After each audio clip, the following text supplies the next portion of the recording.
Okay, folks, this is I'm sorry, my mea culpa for what I said yesterday. Apparently, I used the word midgets, which I was completely unaware is now a big no-no.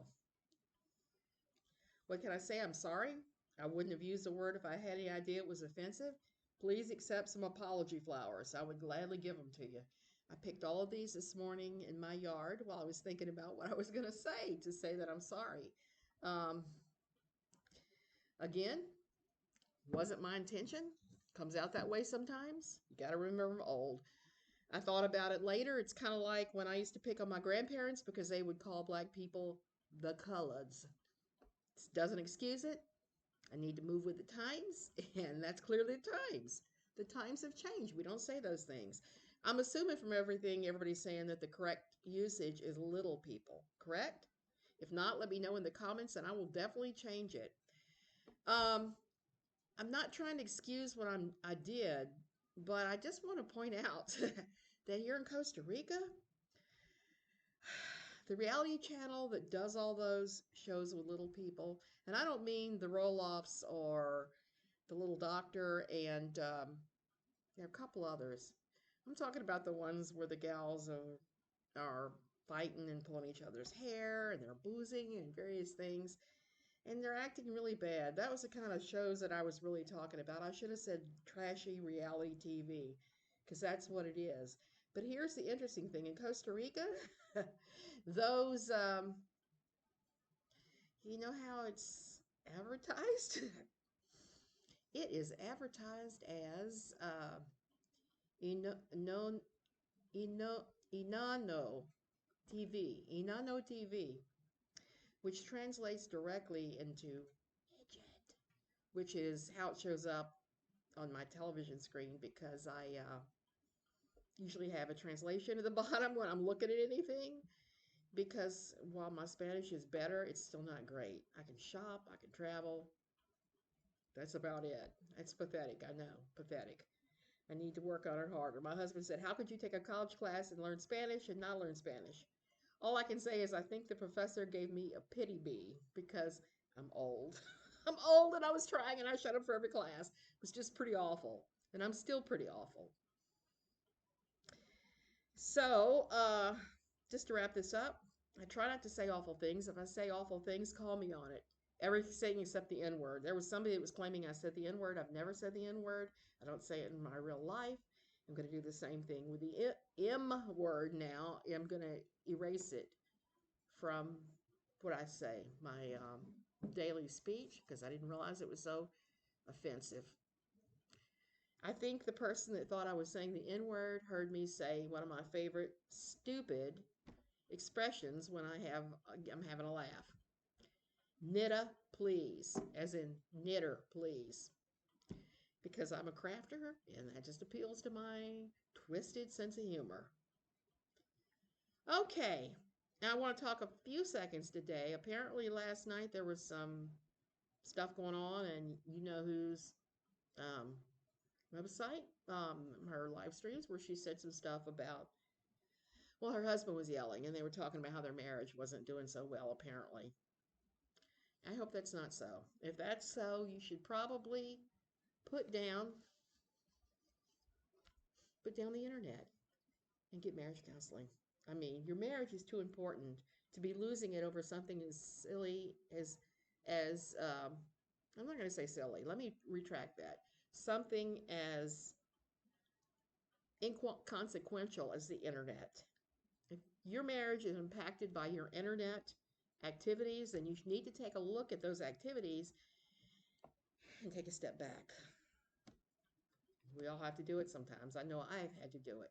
That's what I'm trying to do now. I just got back from working in the yard. I'm gardening, I'm grasping life by the gonads and doing my stuff because dry season is here and I'm not having the asthma that I was having.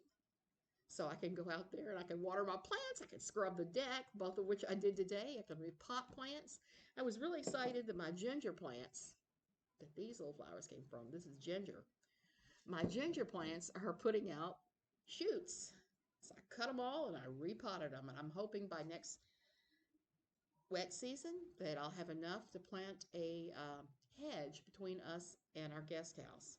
It would be nice to look at beautiful flowers instead of a goldenrod wall, goldenrod concrete wall of the guest house.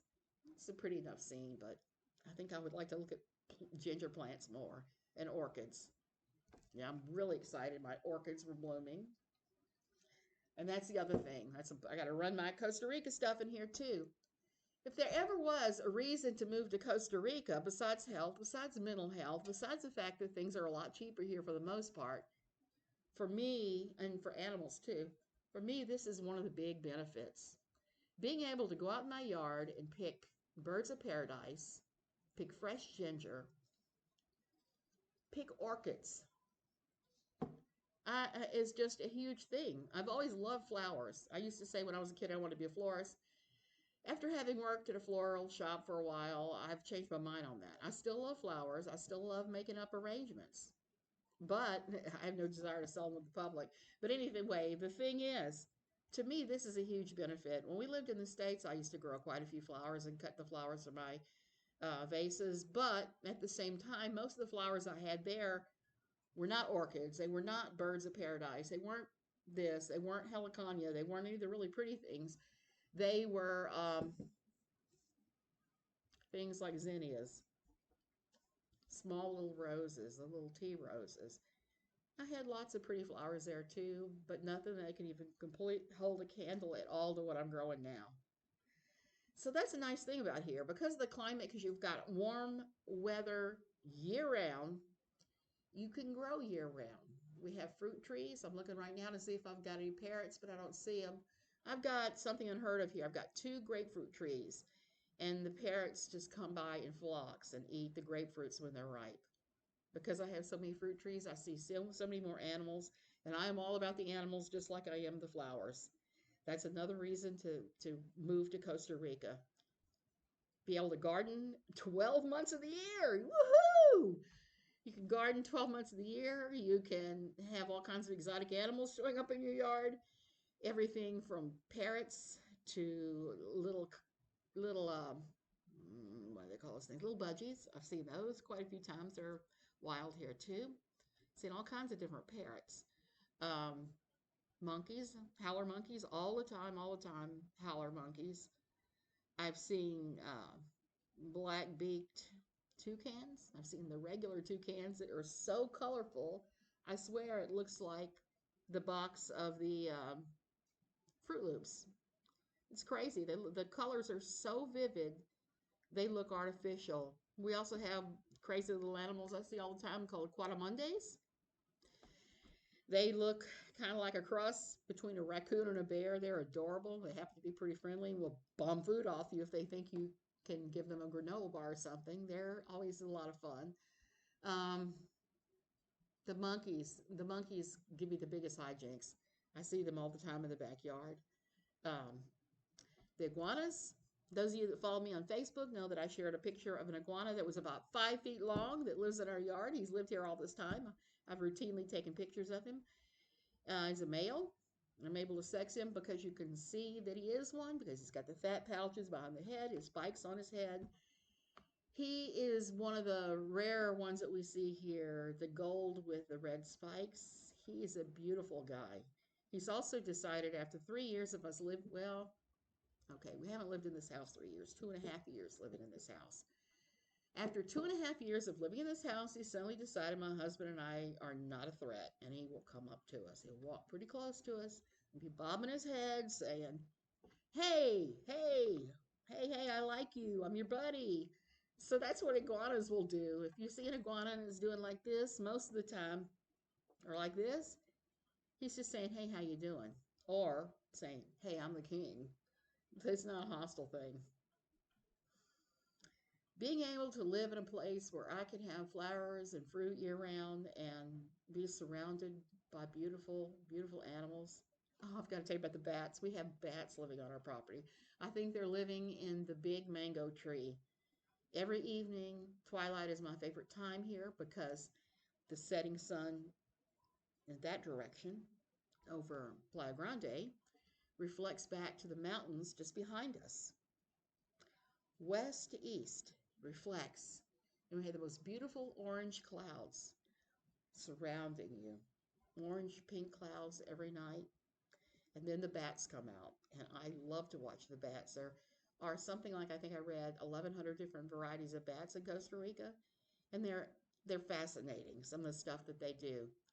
I've been swimming at night, and if you hear bloop right behind you, it usually means a bat has come down for a drink out of the swimming pool.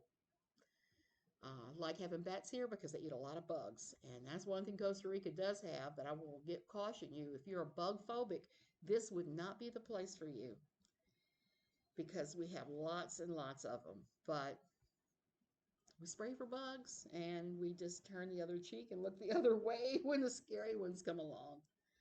Everybody keeps warning me about banana spiders in the banana trees. I'm aware of banana spiders, trust me, and I'm careful not to wear shoes with socks out there because I keep reading that that is how you get bitten by banana spiders. Is if you're wearing footwear and socks, they like to get down in your socks and then bite you, and their bites are sometimes fatal. So if you just use a little common sense here, with every good thing, there are bad things, but that's anywhere you live. And like I said, for me, this is a pretty damn big thing. I like living in a place where I can garden year round. It just speaks to me, and I guess my peasant roots and my body. I mean, my family, who once upon a time must have been stomping grapes in France for all I know. I know there weren't anybody of any consequence or money, so there's that. My peasant blood telling me to go out there and grow stuff. Anyway, I need to take a shower because I'm sweating like a mule because it's probably in the 90s out there right now, and I have been out there toting that barge and lifting that bale and trying not to say that M word. You guys have a great day.